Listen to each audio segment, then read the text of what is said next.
then an amazing thing happened. He stopped. Jesus stopped. Most people moved far away as they passed us and pretended we didn't exist. But Jesus stopped. He stopped and looked at each one of us in the eye and said, "Go and show yourselves to the priests." We knew what that meant.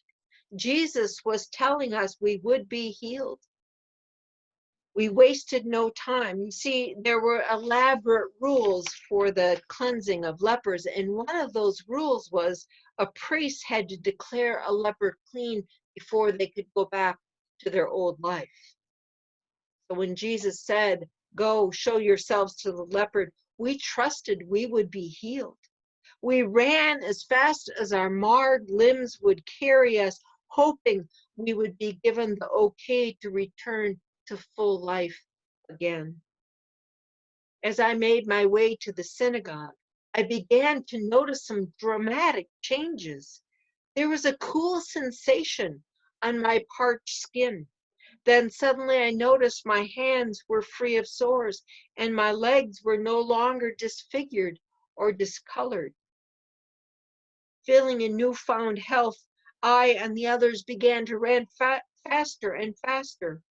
We wanted to have our healing confirmed by the priest. We hurried to do just what Jesus told us. So we didn't think of thanking him. We were merely doing what we were told.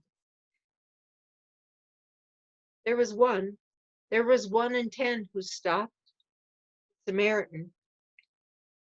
We yelled for him to hurry up, but he said he needed to find Jesus to thank him.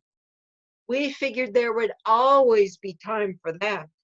There was no stopping us. We needed to get to that priest as soon as possible. The sooner we saw the priest, the sooner we could get back to the life as we knew it.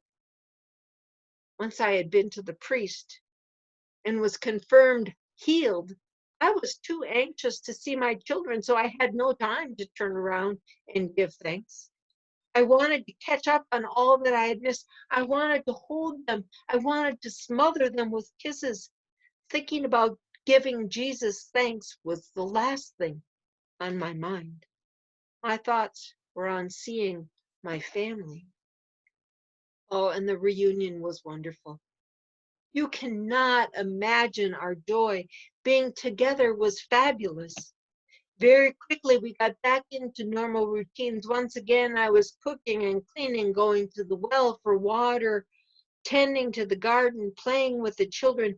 I got so busy, there was no time to find Jesus to give him thanks. That was the difference between the Samaritan and the rest of us who were healed that day. He remembered to give thanks, and because of that, his healing was complete. He was healed physically and spiritually. The miserable disease of leprosy had lifted from all of us, but the misery of ingratitude continued to weigh heavy on those of us who did not give thanks. Our bodies were healed, but our spirits were not. Let me say that to you again. The misery of ingratitude continued to weigh heavy on those of us who did not give thanks. Our bodies were healed, but our spirits were not. Only the Samaritan experienced full healing. He lived beyond the obedience into joyful gratitude. His spirit was full of life, life that comes through praise, worship, and gratitude to God. My body was healthy, but I was not healed. Although I was back with my family, I regret the day that I did not stop to give thanks to Jesus. My heart remained marred.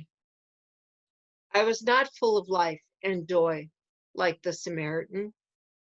I hope and pray that you do not make the same mistake that I did.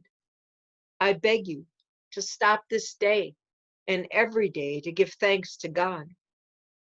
Oh, trust me, I had good excuses. I wanted to follow Jesus' instructions. I wanted to see my children. And after all, I was their mother and they needed me. I got too busy doing all the things I was supposed to do. All of my excuses were good ones. So I thought I was justified in not giving thanks to Jesus.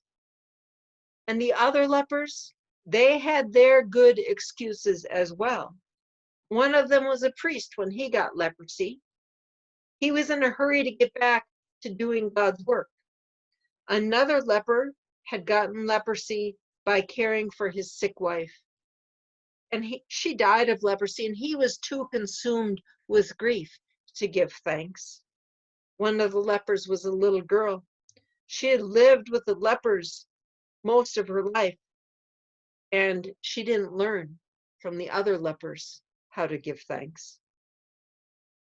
There was one among us who had lived with leprosy so long that he was not sure he wanted to stop or to start over. He was too confused to give thanks. Oh, yes, we all had great excuses. All but the Samaritan had good excuses for not turning back to say thanks to Jesus. And I'm sure that you have a few excuses of your own for not giving thanks to God. Maybe you're too busy climbing the corporate ladder or homeschooling your children. Possibly you feel you don't have too much to be thankful for.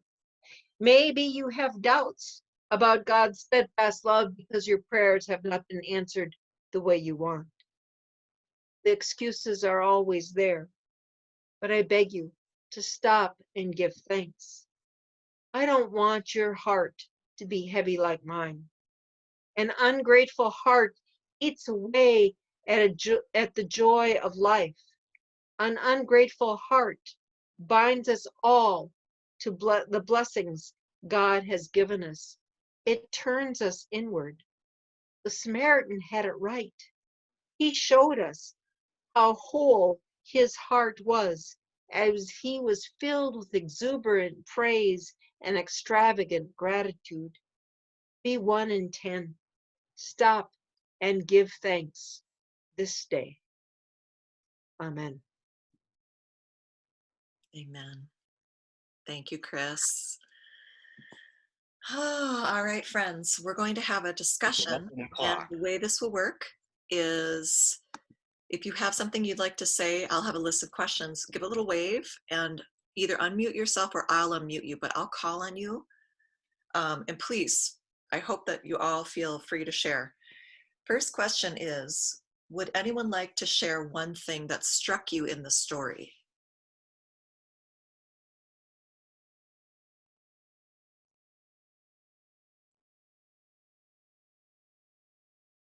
Carol? Okay. Oops, hold on, Carol. There you go. Sorry, start over because we couldn't hear you, hon. Go ahead. Okay, just the fact that the lepers did not give thanks. Mm-hmm. I didn't know that. Mm-hmm. Norma, did you have your hand raised? Sorry, it's not unmuting. Okay.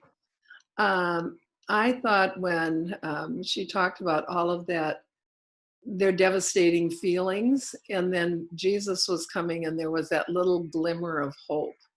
And I think so many times, and not just this situation, but others, we need that glimmer of hope.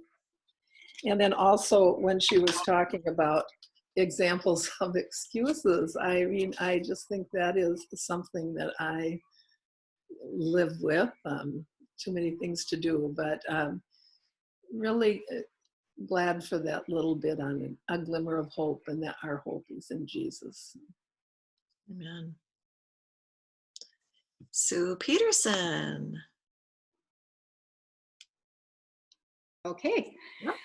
Just that I think we always have time, that I'm going to do something else first and then I'll have time. But this coronavirus has really brought to mind again how quickly things can change. 1 minute you're fine and the next minute you're not. And you maybe missed your chance of doing what you wanted to do, or saying what you wanted to do, and giving thanks. Thank you. Kris. So Sue brought up the coronavirus. One of the things I was thinking about is what it is like for these young folks that are getting coronavirus and leaving their families. You know, there are probably a lot of young mothers who have needed to leave their children and not sure if they'll ever see them again. You know, what a frightening experience that must be, and all the emotions that go with that, and how, you know, how difficult it would be to be thankful in those situations. Yeah. Would anyone else like to share what struck them from the story? Terry. Oh, you're muted. Let me see. Okay. I unmuted myself. Can you hear me? Yes. How relevant the Bible is all the time. And that story was just very relatable during this pandemic for many reasons. Amen. Thank you. Okay, anyone else like to share what struck you? Okay. Oh, Penny. Am I unmuted? Oh, you are unmuted, Nance, but Penny, let's hear what Penny has to say, and I'll Penny. come back to you. Okay. So one of the things that came out, I even wrote it down. It said healing isn't just physical; it was also spiritual. To get full healing, and I guess I hadn't thought of that before. The connection of that in that realm, and what a factor gratitude has on complete healing. So it was just one of the things, and I love the dramaticness of the story itself. It just made it so much more real to me, much easier to connect to. So thank you for that. Nancy. I agree, Penny. I loved the way it was presented, that I haven't heard or listened to before when I read it. But one of the first things that Kris talked about was gratitude before she even started putting on her costume. And that was that gratitude is an opening up to see others.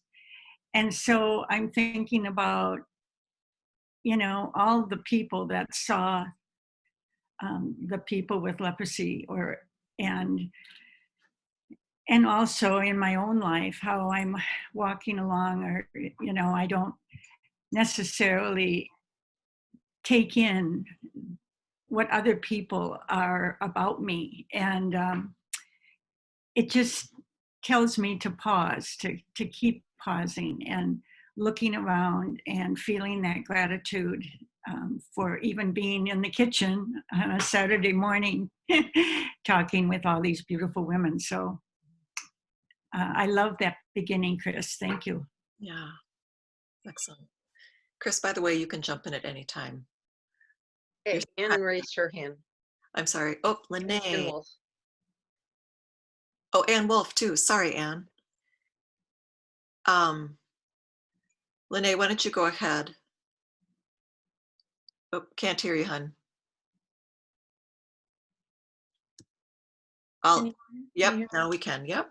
Okay, just to play off of Nancy, what you just said, I'm just overwhelmed with the gratitude that we have all expressed these days for our medical community.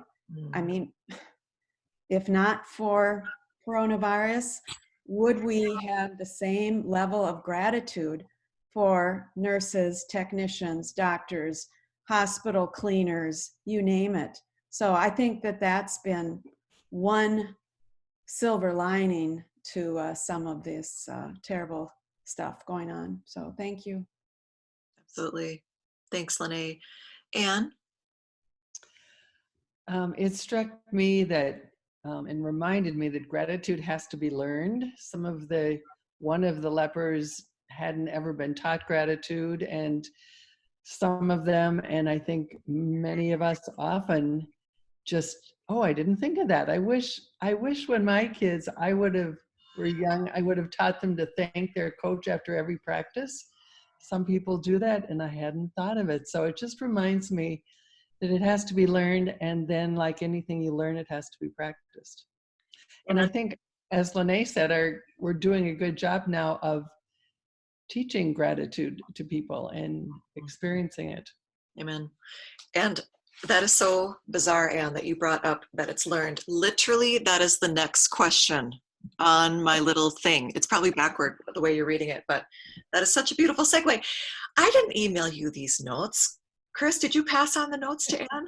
No, So weird. not even my mother. I actually have goosebumps right now. That's so cool. Okay, so the question is, item number 2, Kris said, Kris says, and I believe too, Zanny, that gratitude is something that we learn.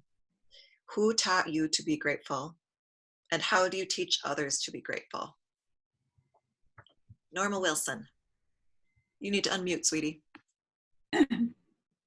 I just have to complete the segue that Ann Wolf started, because I certainly learned gratitude from my mother, probably more. She paid attention to details. But I learned a lot from Ann Wolf when she really was the beginning of the gratitude classes.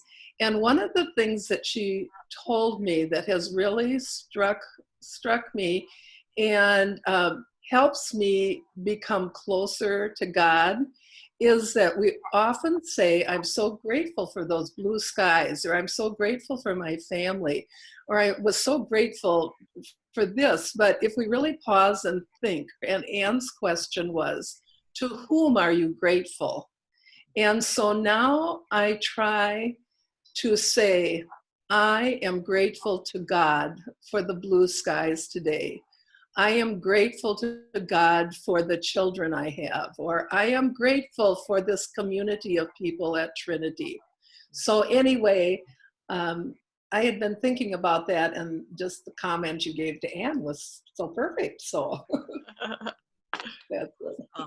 Sue Peterson.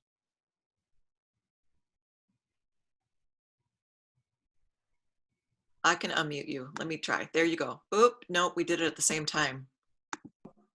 Now you're on. Okay, here we go.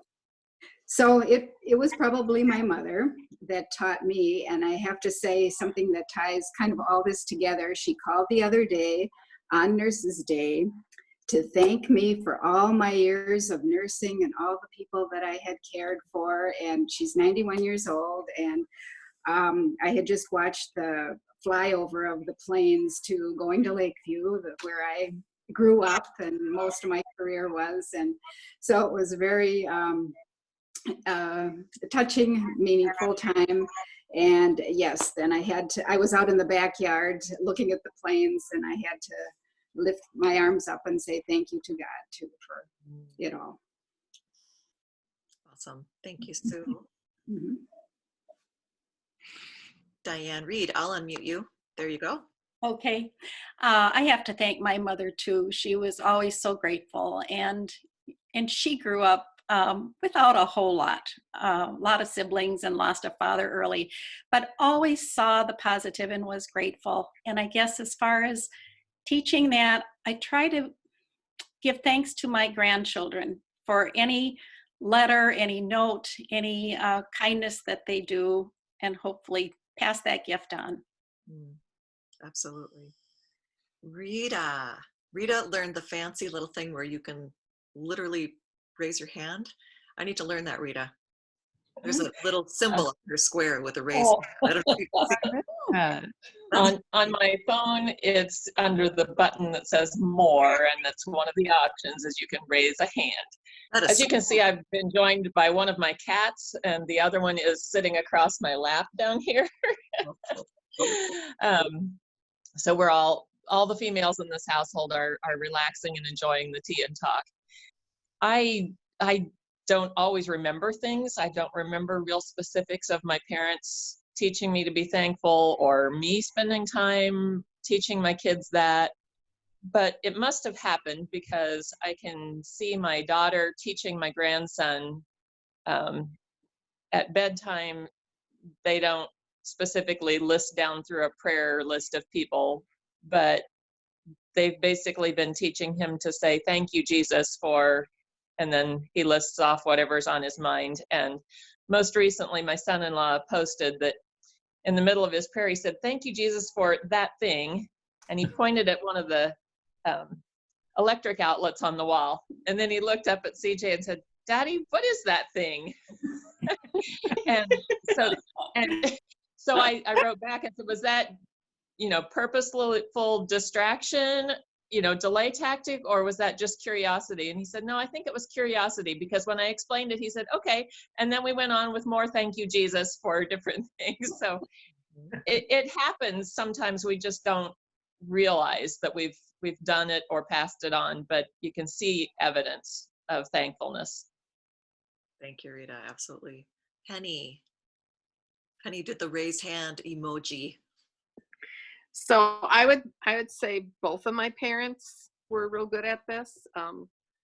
I did not get the skill down of writing thank you notes like my mom does. She's just incredible at that. But there was a time where I would, I was in my young adult years, and that's when we're really kind of think we know everything. And my mom is a worrier, and she was always worrying, and I would get so upset with her about worrying about me. And my dad pulled me aside one day and he says, you need to stop complaining about this. This is your mom's way of showing love and concern, and you should be grateful that you have a mother that loves you as much as she does. And it was just like, okay, I get it. And that has really stuck with me. Because he doesn't, he wasn't one that would always, sit down and have conversation and, that day-to-day stuff necessarily of talking. But when he had something to say, he had something to say. So anyway, that's a story I wanted to share. Thank you. Would anyone, Sandy raised her hand electronically. Oops, let me unmute you, hon. Hold on. Oops, there you go. Good morning, everybody. I kind of agree with what Rita said. I don't remember specific details. I think gratitude is very important. But I recently noticed that I must have taught my two daughters something, because recently Megan has a board on her wall in the sunroom where most of the activity takes place, and it was towards the end of the day. So she was asking her family, two grandsons and her husband, what they were grateful for that day, and she was writing it down. So I guess somewhere along the line, I got the message to them that being grateful is very important, and we need to constantly remind ourselves to think of the gratefulness that we have every day. Thanks, Sandy. That's it. Michelle, I'll unmute you. There you go. There. Thank you. My parents also, I ingrained it in us as we were growing up. They are really good at that and my mom continues to be. And then Ann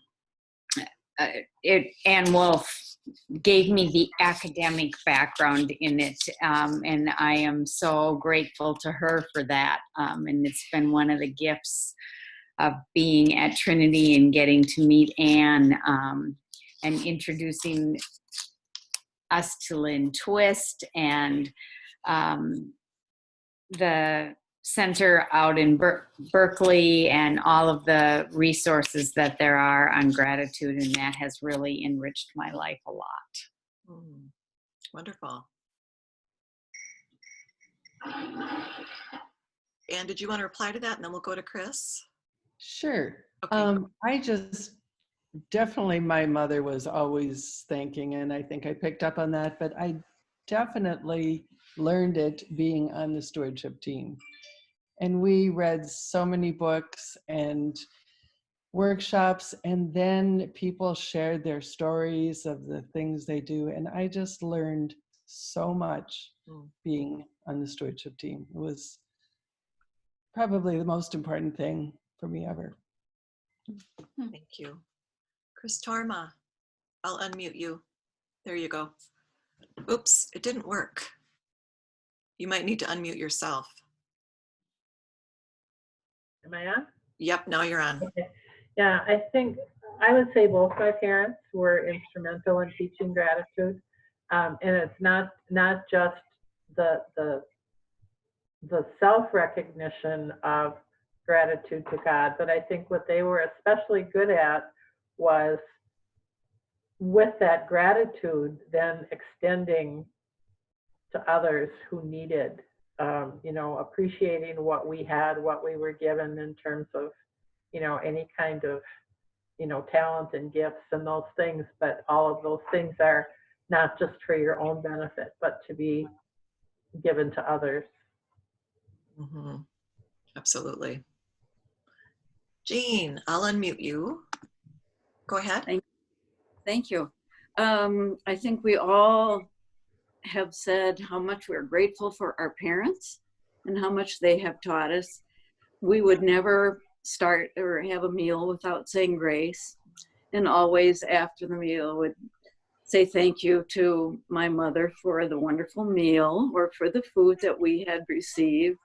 It was just, I think it was a whole, I think my parents taught us to, it was all permeated with gratitude, thankfulness for our family and all that we had for the church, the wonderful foundation and Sunday school and confirmation and wonderful pastors. So it's just part of life. I would call that a culture of gratitude. Right. Yeah, that's neat, Jean. Thank you for sharing that. All right. Oh, Christy, I will unmute you. But it did not work, so you're going to have to do it. Okay. Okay. I guess I'd say that the beginning foundation would for sure be my parents, especially my mom. We were always taught to write thank you notes and, lots of things that you teach a child to do about gratitude. I think when I really became more aware of thinking about it was probably in the mid-90s. There were books that started to come out about gratitude. And I can remember like the gratitude journals and starting that. And so that's when it became more of a, probably a conscious thing in my mind of, at the end of the day, making a list of the things I was grateful for. And I can remember some days, having a hard day and thinking there's not a lot. And as I started writing, I do page after page, it would just keep coming. So there were many things that I was grateful for that I wouldn't have really thought about if I hadn't consciously sat down to do a gratitude journal that day. Yeah, thank you. Thanks, Christy. Okay, let's move on to the next question, unless somebody has one last comment about who they learned gratitude from. And the next question says, what does an ungrateful life look like?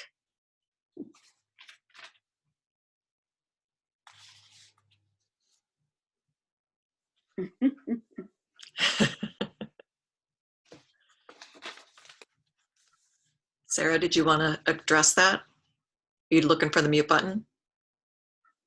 Here. Can you hear me? Yeah, go ahead. Perfect. An ungrateful life in my mind is one that's inward and kind of a spiral down. And I tend to appreciate being around positive people. And I know we all have people who, I won't say negative, who aren't as positive, And That's a very positive way of saying it. I think that the minute that we're going outward and not inward, we can't help but spiral up and be grateful. And I just think during this pandemic, positive energy and love for neighbor is going to get us through. So that's what I wanted to make. Great. Say thanks. You bet. So that might be a good segue into the next question. What does an attitude of gratitude do for us?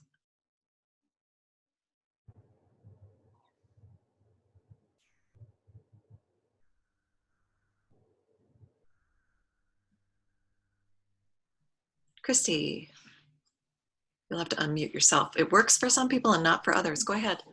I feel like an attitude of gratitude gives you a sense of hope. Because if you're not feeling grateful for anything, you tend to get into the negative spiral.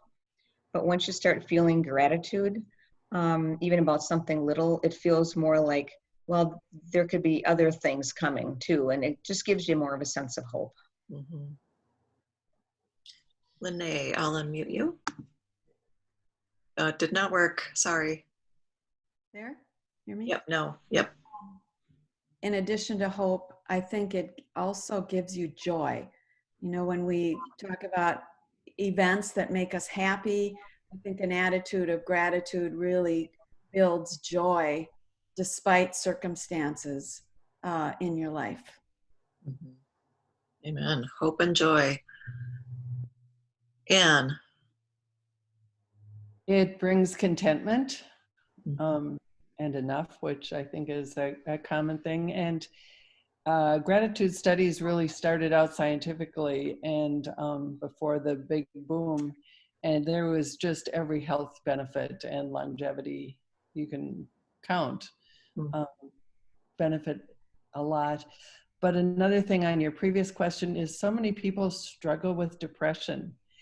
And there's an ungrateful, not by their own merit, but just getting through that. It's hard to be grateful. And so I think it's important to be sympathetic to that too. Mm-hmm. Yeah, well said. Would anyone else like to share what an attitude of gratitude looks like, what it gives us?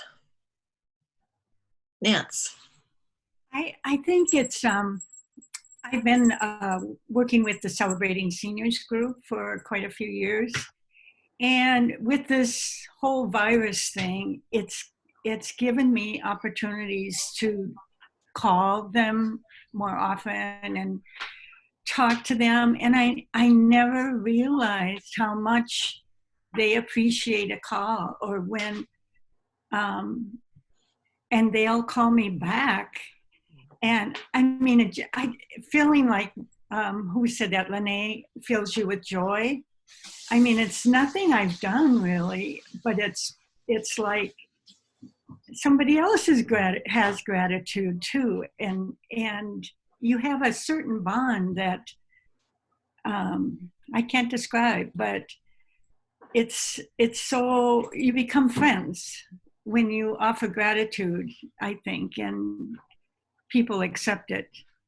I don't know if I'm saying it very well, but it really is true for me. And those people on my list have taken a whole new way of being with me. So it's awesome. I recommend anybody who would like to be in that just to jump in, and it's a way of you giving gratitude and them giving gratitude in a time when they don't know how to do it anymore. So anyway, does that make sense? Absolutely. It makes total sense. Thanks, Nancy. I will do a plug right now. Raise your hand if you're a caring friend. We have a bunch on the call right now. If you're a current caring friend, raise your hand. Yeah, look at all those hands. So you probably know I'm preaching to the choir, almost literally, But caring friends. Jean, did you want to say something? I just want to say that Judy Lowe, when Norm became, what was it, age 70, or what is the age when they start caring friends? Is it Yep. 75? Okay. When he turned 75, Judy Lowe became his caring friend. And then when I became 75, she added me to the list. And that has been such a joy to us to get to know Judy and Don Lowe. It's really just, it's a wonderful service. Yeah. And for those of you who might not be aware, Lene, go ahead. I want to make a plug then for putting some of this stuff more visible on our website. I was just looking for something that I could do for somebody else on the other day, and it's not always real visible. And so, Zanny, just a plug that maybe some of this outreach and connection can be better communicated. That's good. That'd be great. Yeah, thanks for saying that. And just to let you know quickly, I won't take a lot of time doing this, but so Caring Friends is a ministry that started. Phyllis, were you one of the original starters of Caring Friends? Yes. You were, yeah. How many years ago was that? Oop. Caring Friends has been going, am I on? Yep, you're on. I can hear you now. Caring Friends has been going on for many years, because it was going on when I retired, which is a long time ago. And Betty Tingy was at the head of it at that time. And I don't know how long it had been going on before that, but quite a while. Pat Reicke was one of them that's been in there. She was there before I was. Yeah. So how many years ago was that, Phyllis, that you retired? I retired in let's see, 96. Okay. I can't do that math. I mean, I am still a caring friend, but I am also one being cared for. Me too. We have a lot of caring friends who are receiving care and giving care. Right. So again, quickly, just to tell you, Caring Friends is that beautiful ministry that started, we don't even know how many years ago. Everyone on the Trinity membership rolls, when they turn 75, they're assigned a caring friend. We currently have 33 caring friends. And it's not a visitation ministry. We have a volunteer visitation ministry that was started with Sue Peterson and Deb Ost a generation of pastors ago. But when you turn 75, you're assigned someone who keeps in contact with you with calls or phone calls. I'm sorry, I said the same thing, cards or calls. And yeah, it's a beautiful way to just be in touch with people. And when COVID started and we became quarantined, I had emailed all the caring friends and said, would you please call everyone, give an extra call on your list just to touch base. So that's what Nancy, I think you had originally started that conversation about, that original outreach. So it is a beautiful, beautiful way to connect with people. And we only renew Caring Friends every August. It's not something you can jump into midstream during the year. However, our precious Dave Gillette was a caring friend. And so Doreen Johnson had raised her hand last fall and said, Zanny, I'd love to be a caring friend. So Doreen has taken over Dave Gillette's list, just to let you know. Penny. And I want to just say that Pastor Kris was very important and crucial in that whole journey too with Caring Friends. So I'm sorry about that. Yeah, she did training and all kinds of things. That was very helpful. Yeah, and Evie. And Evie, she was a caring friend. Yeah, Evie, go ahead. Yes, I just would like to mention that it was Phyllis Paulson that sent me a postcard and asked if I would be a caring friend. I was a caring friend for 12 years, and it was the most meaningful thing in my life to get acquainted with the other caring friends, and also the people that were on my list became friends, and I would get notes from them, and it was truly a good ministry. And I would like to thank you, Phyllis, for getting me involved. Mm. You're so welcome. Thank you, Evie. And Evie, is it your cousin? Is Lila your cousin, Lila Lanier? Our husbands were cousins. Husbands were cousins. Lila is still a caring friend. She's down to one friend, but bless her heart, she still comes and goes to all the planning meetings. And yeah, it's a joy. It's so wonderful. Okay, Penny, what were you going to say?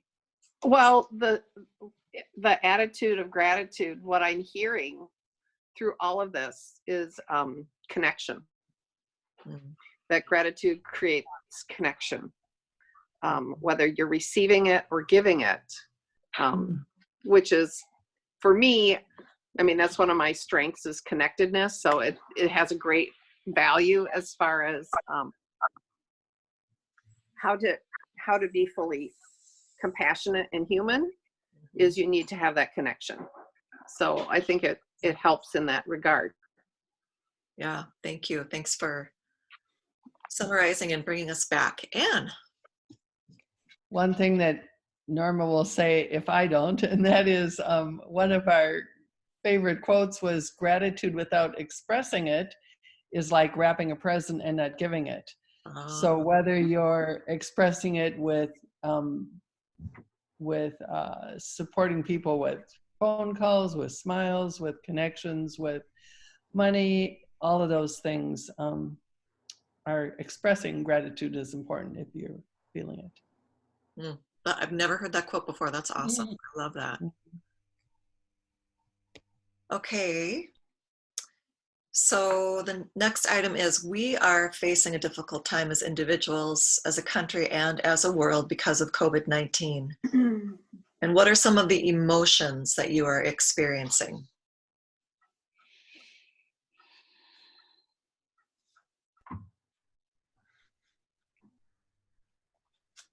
A lot of empathy for people who are in way worse situations, just trying to stay aware of where other people might be hurting even more than I am.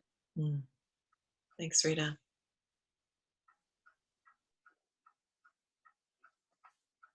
Jean.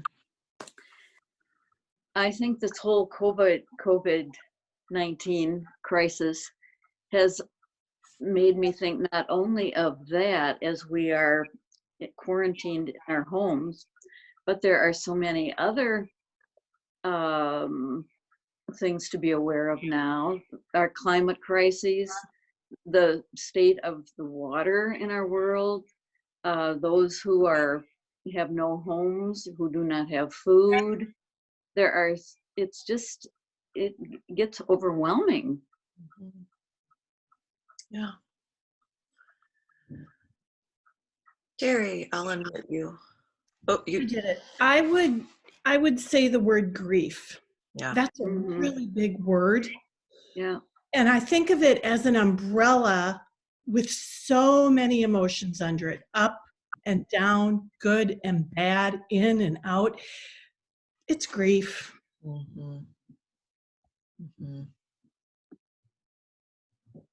Norma. Oh, hold on, hon. I'm not able to unmute you. Go ahead. I got it. Okay. I got it. I agree with all of that, with empathy and grief and thinking of others. And, but also, I mean, since our conversation, Kris's was on gratitude, I feel so grateful for what I have. And I think about needs and wants, my needs and wants.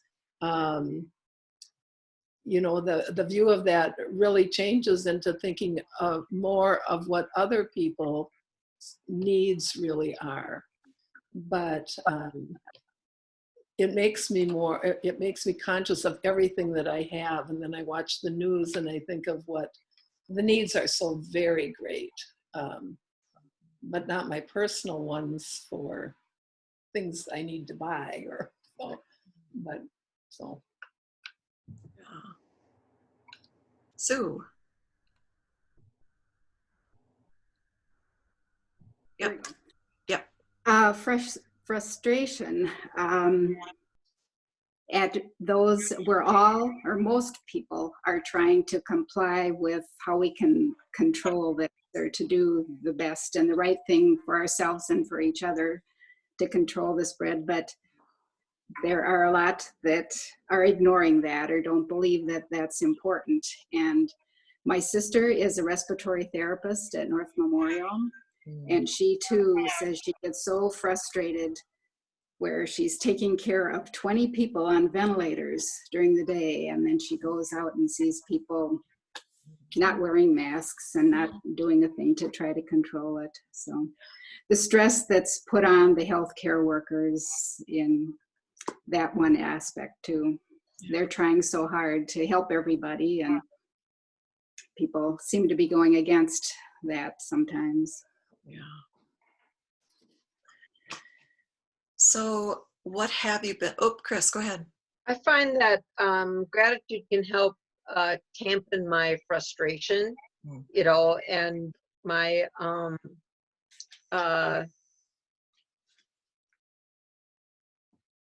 just the hardness of being confined, and you know, it's like, okay, I have to stay home, but I need to be grateful that I have a safe home to stay home in, you know.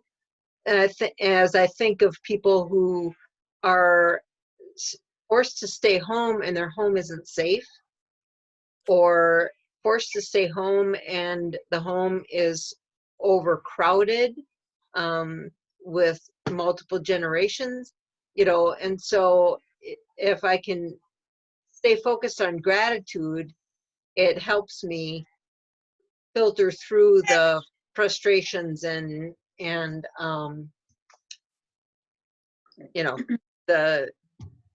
I hate this. I'm an extrovert and I am living an introvert life, you know? Yeah, absolutely. And so what are more things that we're grateful for right now during COVID-19 and during this time of isolation? Penny, did I skip over you? Okay. Did you want to say something? I had your hand. Okay. So what are we grateful for? Carol Huber, I'll unmute you. Go ahead. This is kind of a mix. You know, you were talking about the emotions that we were experiencing. And I mean, I feel like it's kind of a selfish one probably, but it's more personal. And since I'm living alone, loneliness was an issue for me. Yeah. And I had to work through that. And on the grateful side, I am so grateful for my daughter and her family. And I just very quickly, I found her a Mother's Day card, and it said, "Happy Mother's Day with thanks for all the ways you and your family make life happier." So I thought, I mean, being lonely is very hard. And I mean, I'm just thankful for my friends and that I keep in touch with, and for my daughter who really, she and her family keep me very close. So yeah. So I'm not lonely anymore, but it took a while. Thanks, Carol. Rita. I think I unmuted myself, but I have to go back and check. Good. I'm just amazed at some of the ways that different people are reaching out and caring for each other. The mask organizers and how many different groups have come together nationwide and locally to do that, and ways that people are using Nextdoor to help each other, and people getting used to doing Zoom, and people figuring out ways to just make things happen. And creativity in connectedness has just been amazing to me. Absolutely. And I And I have, love the pretty colors, the flowers. That's I right. have been grateful for more time in creation and, you know, Mhm. just enjoying hikes and walks and all at a appropriate social distancing because I'm by myself. I don't do it on weekends because it's too crowded, but you know, that really is, I've been grateful. Jean. It's been interesting because there is not so much going on. Usually we're just going as fast as we can. But I'm grateful for a sense of peace, time to read a book, lots of times to be outside walking or gardening or talking to my sister on the phone who has been fairly recently widowed. There's just some wonderful quality time that we don't usually have, and I'm grateful for that peace. I'm grateful Oh, for... is that Judy Lowe? It is. Hi, welcome, Judy. There. I joined a little bit late because I forgot. I see Judy. Jean Davis was expressing gratitude to you, Judy, before you came on. Oh my gosh, and I missed it. So the good news is this is being recorded.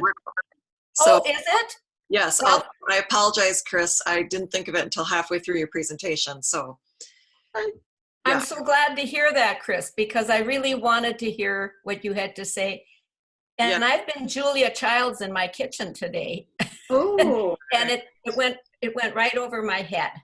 That's okay. That's We're here at the lake, and I'm not tuned into everything as I would otherwise be. Yeah, we're glad. So glad to hear it. Glad you could join us. And I'll just say quickly, I think somebody raised their hand. I'm grateful for my 3 grown daughters who are living with me right now, my husband and I. It's just been this precious moment in time. Well, moment that's lasted, what, 7 weeks? But we have 3 daughters, 18, 21, and 24.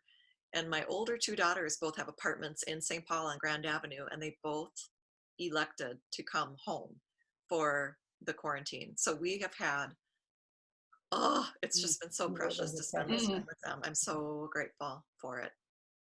So I wanted to throw my thanks in there too. Sue Peterson.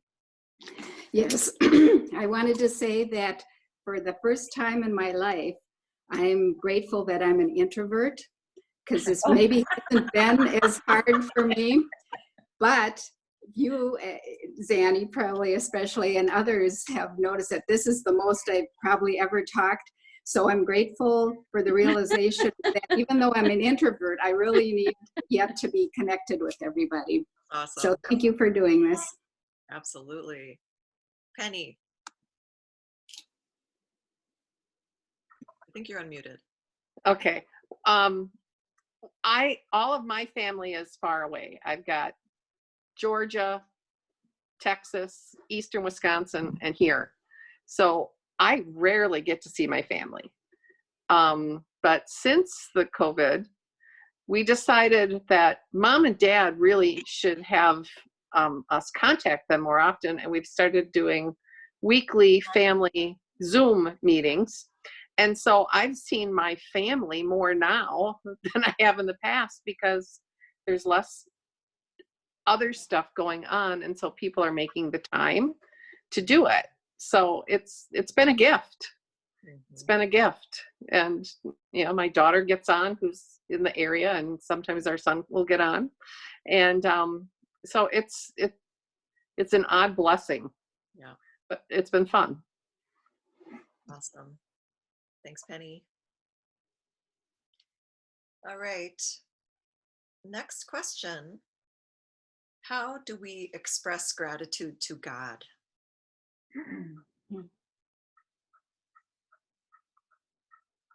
I can start this little section. I have a spiritual practice, and forgive me, if you've heard this a million times, I apologize. I feel like I talk about it all the time. But I have a spiritual practice every morning of waking up, getting my coffee, very important, and then sitting in my chair downstairs with my journal. And I sit and write out my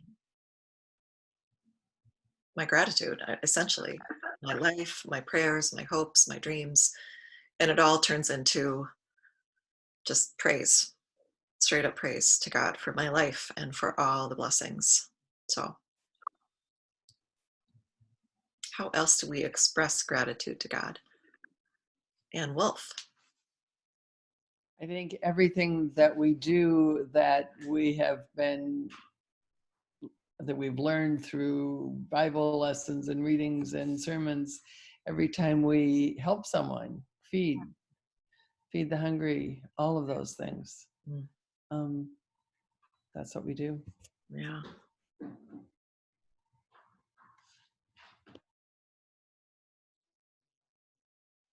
Lene. We have a practice at home here, John and I, before we eat dinner. I usually do the prayer, but it's full of the gratitude or what we're thankful for that day usually. And so that's a practice that, going back to a previous conversation that started with my mother, before every primarily dinner in the evening, you just don't start eating without a prayer. And so that part of that prayer now has been certainly expressing gratitude in a verbal way. Yeah. Thank you. That's beautiful. Judy, you had your hand up. I did, and it's not something I've done. It's something that was done to me. And it meant a lot. We have neighbors here at the lake that are on a little farm up the road from us, and we pass them walking. Bless their hearts. They're always hand in hand, and they're just such a nice older couple, probably younger than we are. But the other day in our mailbox was a little bag of sugar cookies and the sweetest note telling us how we are loved and wanting to make sure that we're okay. Now, they didn't have to do that. They don't know us that well, but it was very, very dear to both Don and me. And I thought that was an expression of God's love. Absolutely. Michelle. Oops, you froze. Can you unmute yourself? I tried, but it didn't work. Okay. There we go. There. I think that we express our gratitude by the way we live. And I have chosen to try to live a life of gratitude and project that gratitude into the world. And I think that that is one way of how we express our gratitude to God. Amen. And I'll add, you've been doing, is it just during COVID, but Michelle's been doing a daily photograph, one of her original photographs with a thought. And I don't know how I got on your list, but I'm glad I'm on it. If anyone wants to hop on your list, Michelle, how would that happen? Send me an email or a text, and I will put you on my list. It's called Musings from Michelle, and I'll give you my phone number or my email address, and I'll put you on my list if you're not on it. So my email is pretty simple. It's Michelle22552255@gmail. And it's Michelle with one L. Oh, yes. Very important. Thank you. ELE. Michelle225@gmail. 2255. 2255. Got it. All right. What are some other ways that we express gratitude to God? Norma. Oh, hold on, honey. Yeah. Okay. Just when Michelle was talking, it made me realize that we all show gratitude in such different ways. Well, I mean, she shows it at one of her many ways is as a photographer. Some people show it in their flowers, or some people with writing messages, or some people sending checks. And I just have been doing a daily text reading, and you know, those verses in Corinthians about we all have special gifts, and you know, teachers now are doing special things for their kids, or we have our own 2 grandchildren and then another 2 young ones, actually 6 young people in our neighborhood from Trinity. And we get notes on our driveway, not just my driveway, but other driveways up and down the street. And so I think even children are expressing gratitude in different ways. But I think everyone, you know, that we're seeing today shows gratitude in different ways. So I'm glad for those gifts. Thank you, Norma. Mrs. Reed, go ahead.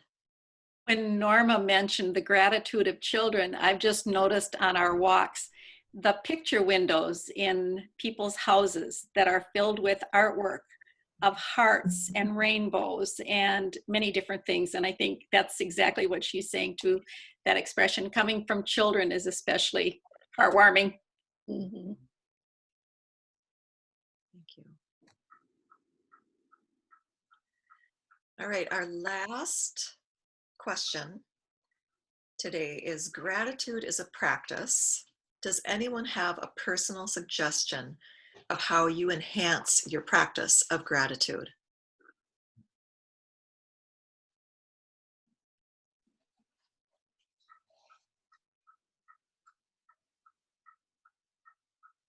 Oop.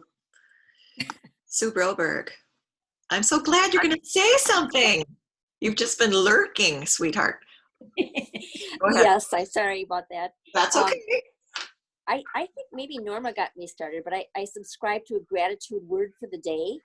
And it's just amazing sometimes just to read those and just open your mind to the different kinds of gratitude that we can have no matter where we are, even in this situation. So it's kind of, the first email I ever open every day is that. So that's a great practice. Thank you. Just a suggestion I would recommend in this time of COVID is for people to go to Science of Happiness and just do more education about gratitude. It's a wonderful website with just lots and lots of resources. So Science of Happiness. Thank you. Any other suggestions about enhancing your practice of gratitude? Lene, I gotcha. Okay, a plug for once we can get back to Norma's library at Trinity. I've checked out the books on gratitude there before. And there's that little one, you probably know it, Norma. It's so good and it's very old. But anyway, you have some good books there on gratitude. Yes. Thank you. Penny. For me, mindfulness practice helps with gratitude. That, or like I do Tai Chi. It provides an opening, getting this, well, Kris mentioned it earlier on, gratitude is an openness, and that helps me get to that spot of openness where I can more easily be aware of what's around me to realize what there is to be grateful for. Mm-hmm. I think several people have noted, talked about a gratitude journal. That has been very helpful to me. And I have a journal where the back half of the book is kind of prayer requests, and the front half of the book is gratitude expressions. So kind of combine those, but a few people have talked about that. I think it is just a good practice that helps enhance gratitude. Mm-hmm. Norma, you need to unmute. There you go.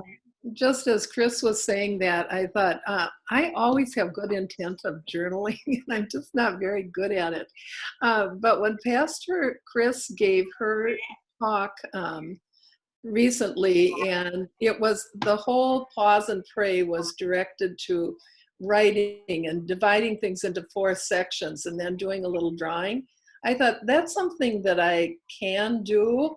It was more specific than, for me, it was a specific way to do it. So if you can go back to the Trinity webpage, and those pause and prays are great. Thank you for those.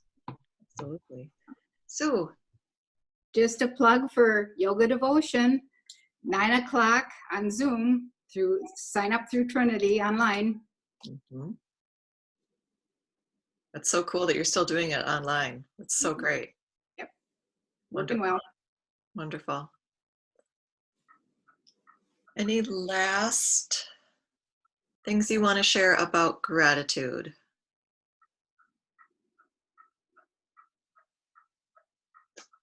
All right. How much fun has this been?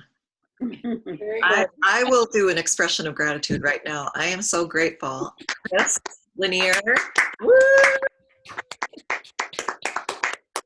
So grateful for you, for your knowledge and expertise, and for that beautiful expression of gratitude and your leper story. And again, my apologies, guys.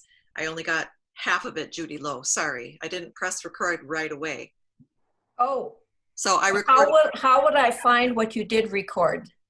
I need to ask Marilee, our communications person, what to do with this recording. My guess is it'll be at the very least, I'm guessing it'll just probably go right to the website. And if people would like, I can send to you the story of the one leper, and we can send it out to everybody that was here. That'd be great, Kris. Could you do that, please?